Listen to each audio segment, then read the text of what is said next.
The two cops burst into the tiny diner like angry bulls, their faces red and twisted with hate. "You there, girl! You are under arrest!" one shouted, pointing right at Lily, the young waitress with dark skin who was just wiping a table. Lily's heart pounded like a drum as they grabbed her arms roughly. "What did I do?" she cried, her voice shaking. The customers gasped, but no one moved. The cops laughed meanly. "You look like trouble," the other cop sneered, snapping cold handcuffs on her wrists. Click! The metal bit into her skin. They dragged her toward the door, ignoring her tears. "Please, I didn't do anything. I'm just working to feed my little brother," Lily begged. But they pushed her harder, whispering ugly words about her skin color that made her stomach twist. Outside, under the bright streetlights, they shoved her against their car. Lily's mind raced. How could this happen? She was innocent. Just as they were about to throw her in the back seat, Lily remembered something secret. Her phone was still in her pocket. If she could just reach it. But the cops tightened their grip. "No funny business," one growled. Lily's eyes widened in fear. What if they hurt her more? Suddenly, a loud siren wailed in the distance, getting closer. The cops froze. Was help coming? Or was it something worse? Back at the start of that terrible day, everything seemed normal for Lily. She lived in a small, run-down apartment with her little brother, Max, who was only 7. Their mom had died years ago, and their dad, well, he was far away, doing important work that Lily couldn't talk about. She worked double shifts at the diner to pay the bills, always smiling, even when customers were rude. That morning, Lily woke up early, made breakfast for Max simple toast and jam, and walked him to school. "Be good today, okay?" she said, hugging him tight. Max nodded, his big eyes full of love. "I miss Dad," he whispered. Lily's heart hurt. Their dad was a big shot in the army, at the Pentagon, but he had to stay secret for safety. She promised herself she'd never use his help unless it was life or death. After dropping Max off, Lily hurried to the diner. It was a busy place with greasy burgers and milkshakes. Her boss, Mr. Jenkins, was kind but strict. "Lily, table 5 needs coffee," he called. She nodded and got to work, chatting with regulars. One old man always tipped her extra because she reminded him of his granddaughter. But as the day went on, Lily noticed 2 cops sitting in the corner booth. They kept staring at her, whispering and laughing in a way that made her skin crawl. She tried to ignore them, but deep down, she felt uneasy. Why were they looking at her like that? Little did she know, they had a mean plan brewing because of their racist hearts. By afternoon, the diner got crowded. Lily rushed around, balancing plates and smiling through the tiredness. Then, a customer complained loudly about his food being cold. It wasn't Lily's fault, the kitchen was slow, but the man yelled at her anyway. The cops watched, their eyes narrowing. "See? These people always cause trouble," one muttered to the other. Lily apologized and fixed the order, but the tension in the air grew thicker. As the sun started to set, the cops paid their bill and left, but Lily had a bad feeling they weren't gone for good. She cleaned up, thinking about picking up Max soon. That's when the door slammed open again, and the nightmare began. Now, back in the present, with the siren blaring closer, Lily wondered if this was the end or just the start of something bigger. The cops looked scared for the first time. "What's that?" one hissed. Lily held her breath. Could it be her chance to fight back? The siren wailed louder, cutting through the night like a knife. Lily's heart raced as the cops froze, their hands still gripping her arms. Red and blue lights flashed down the street, and the police van screeched to a stop. But instead of help, another cop jumped out, glaring at Lily. "What's taking so long? Get her in the car," he barked. Lily's hope sank. This wasn't rescue, it was backup for the mean cops. They shoved her harder against the car, and one whispered, "You're gonna regret being born, girl." Tears stung Lily's eyes, but she bit her lip, refusing to cry. She had to stay strong for Max. Her fingers twitched, brushing the phone in her pocket. If she could just get to it, but the new cop was watching her like a hawk. "Move it!" he yelled, and they started to push her into the back seat. Suddenly, a loud crash came from the diner. Everyone turned. Mr. Jenkins, Lily's boss, stood at the door, holding a broken coffee pot. "Leave her alone," he shouted. The cops laughed, but the distraction gave Lily a split second. She slipped her hand into her pocket, grabbed her phone, and hid it behind her back. Her heart pounded. She had one chance to call someone who could stop this. But who? Her dad's secret number flashed in her mind, but using it could be dangerous. The cops turned back to her, their faces furious. "You're done, old man," one yelled at Mr. Jenkins. They started toward him, leaving Lily alone for a moment. She fumbled with her phone, her hands shaking. Could she make the call without them seeing? Earlier that day, before the cops came back, Lily had felt the weight of her life pressing down. After the rude customer yelled about his food, she'd gone to the kitchen to calm down. "Don't let jerks get to you," Maria, the cook, said, giving her a quick hug. Lily nodded, but her mind was on Max. He needed new shoes, his were falling apart, but her paycheck was barely enough for rent. She thought about her dad, stationed at the Pentagon, doing top secret work. He told her only to call his emergency number if her life was in danger. "It's not just about me," he said. "It could put a lot of people at risk." Lily promised she'd never use it unless she had no choice. Back in the diner, the two cops had lingered too long, their eyes following her every move. She'd overheard one say, "She's one of them. Let's teach her a lesson." The words made her shiver, but she kept working, hoping they'd leave. By evening, the diner was packed, and Lily was exhausted. She texted Max to make sure he was okay at his after-school program. "I'm fine, Lily. Love you," he replied with a smiley face. That kept her going. But when the cops came back, bursting through the door, everything changed. They'd made up a fake reason to arrest her, something about causing a disturbance. But Lily knew the truth. They hated her because of her skin. Now, standing by the police car, with Mr.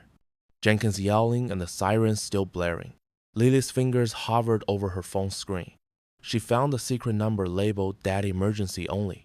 Her thumb trembled. If she called, would it save her? Or would it ruin everything her dad had worked for? The cops turned back toward her, their eyes cold. "Time's up," one snarled, reaching for her phone. Lily pressed the call button just as a hand grabbed her wrist. The line started ringing. The phone vibrated in Lily's hand as the cop's fingers clamped around her wrist. "What's that?" he snapped, yanking her arm up. The screen glowed with "Calling Dad Emergency Only," and Lily's stomach dropped. If they saw it, everything could fall apart. Nothing. She gasped, twisting to hide the phone. The cop sneered, trying to pry it from her grip, but Lily held tight, her heart pounding like a drum. The siren's wail faded, and the street grew eerily quiet except for Mr. Jenkins shouting, "You can't do this to her," from the diner's door.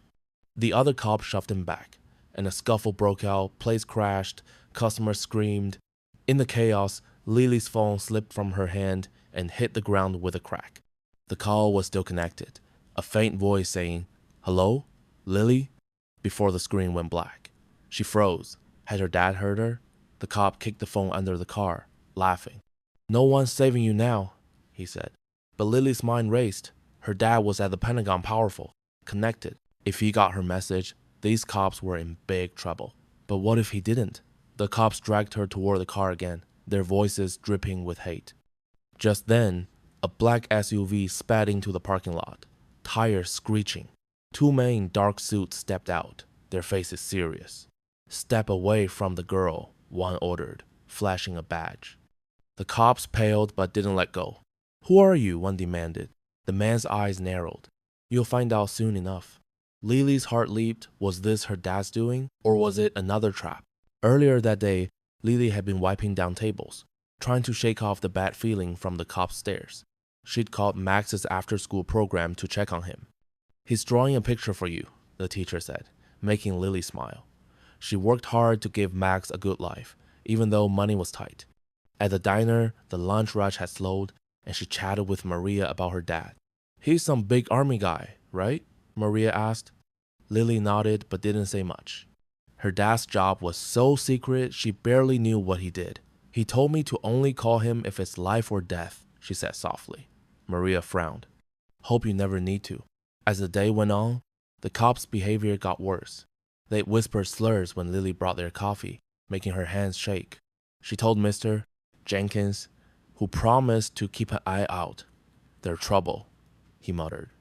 By evening, when the cops stormed back in, Lily knew they'd been waiting for an excuse. They twisted the rude customer's complaint into a lie to arrest her. Now, with the SUV man standing there, the air felt electric. The cops tightened their grip on Lily, but their faces showed fear. "This ain't your business," one cop said, his voice shaky. The man in the suit stepped closer, his badge gleaming. "You have no idea who you're messing with," he said coldly. Lily's mind spun. Were these men from her dad? How did they get here so fast?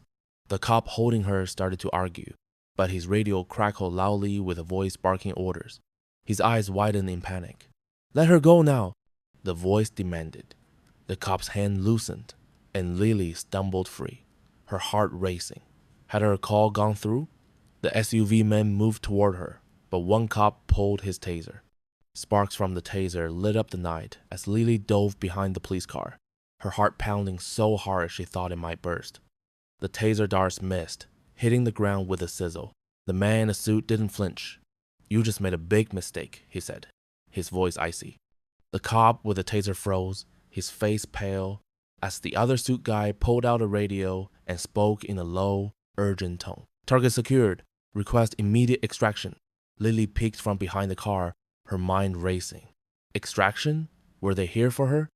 The racist cops looked confused, their hands twitching toward their guns. "Who are you guys?" one demanded, but his voice cracked. The suit guy smirked. "You'll wish you never met us." Suddenly, the diner's door swung open again, and Mr. Jenkins, bruised but standing, shouted, "Lily, run!" The cops turned, distracted, and Lily saw her chance. She scrambled toward her phone, still under the car, its cracked screen glowing faintly. She grabbed it, praying the call to her dad was still active.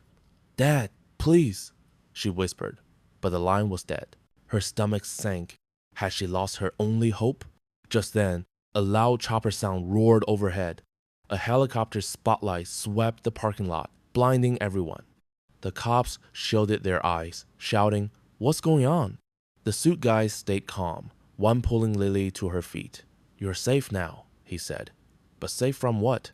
The helicopter's wind whipped her hair as they landed nearby. The cops tried to run, but more men in suits appeared, blocking them. "You're done," one said. Lily's head spun. Was this her dad's power at work? Earlier that day, Lily had felt the weight of the cop's stares all shift. She tried to focus on work, joking with Maria to stay calm. "Those guys give me the creeps," Maria whispered, nodding toward the cop's booth. Lily nodded, her gut telling her something bad was coming. She texted Max again, making sure he was safe at his program. "Love you, sis," he replied, and it warmed her heart. She thought about her dad, far away at the Pentagon. He'd always said, "Only call if it's life or death, Lily. My work is dangerous." She nodded, promising to be strong. But as the day dragged on, the cops' whispers grew louder, their slurs cutting like knives. When they stormed back in to arrest her, Lily knew it was because of her skin. They wanted to hurt her, to make her feel small. Now, with the helicopter's blaze slowing and the spotlight pinning the cops, Lily clutched her broken phone. The suit guy beside her said, "Your dad got your call. He sent us." Lily's eyes widened. Her dad? How? The cops were yelling now, cuffed by the suit guys, their faces twisted with fear. "You can't do this. We're police," one screamed. The suit guy laughed coldly. Not for long. A man in the military uniform stepped from the helicopter, his face hidden in the shadows. He walked toward Lily, his boots clicking on the pavement. Her heart stopped. Was it her dad or someone else? The cops were dragged toward the SUV, kicking and shouting, "You'll pay for this!" One spat at Lily. The military man raised a hand, silencing them. He turned to Lily, his face still unclear. "You're coming with us," he said. Was it safety or a new danger? The helicopter's door opened, and a figure inside waved her forward. Who was it? The helicopter's door loomed open, and Lily's legs trembled as she stepped closer, the mysterious figure inside still waving her forward. The spotlight cast long shadows, hiding the person's face. Her heart thumped. Was it her dad? The man in the military uniform grabbed her arm gently, guiding her. "Hurry, Lily," he said, his voice softer now. The racist cops, now handcuffed and shoved into the SUV, screamed, "You can't do this. We'll sue." But the suit guys ignored them, slamming the door shut. The helicopter's blades spun faster, kicking up dust. Lily climbed inside, her eyes locked on the figure. Then, the light hit his face. It was her dad, Colonel James Carter. His eyes fierce but full of love. "Lily, I'm here," he said, pulling her into a tight hug. Tears spilled down her cheeks. "Dad, they hurt me," she whispered. His jaw tightened. "They'll pay for it," he said coldly. Outside, the suit guys were on radios, barking orders. "Pentagon's got this now," one said. Lily's dad explained, "Your call reached me just in time. Those cops crossed the wrong family." He nodded to a screen in the chopper showing files evidence of the cops' history of racist arrests. "They're finished," he said. The helicopter lifted off, and Lily watched the diner shrink below. Mr. Jenkins waved, safe but bruised. Her dad promised, "Max is safe too. He's waiting for you." Lily smiled through her tears, relief flooding her. The cops' careers were over, ruined by their own hate. As the chopper soared, Lily felt stronger. She'd fought back and won. Back at the diner that morning, Lily had no idea her day would end like this. She'd hug Max, worked her shift, and ignored the cops' cruel stares. Now, safe with her dad, she knew justice was coming. The helicopter landed at a secret base, and Max ran to her, hugging her tight. "You're my hero," he said. Lily smiled, holding him close. The nightmare was over, and her family was together again.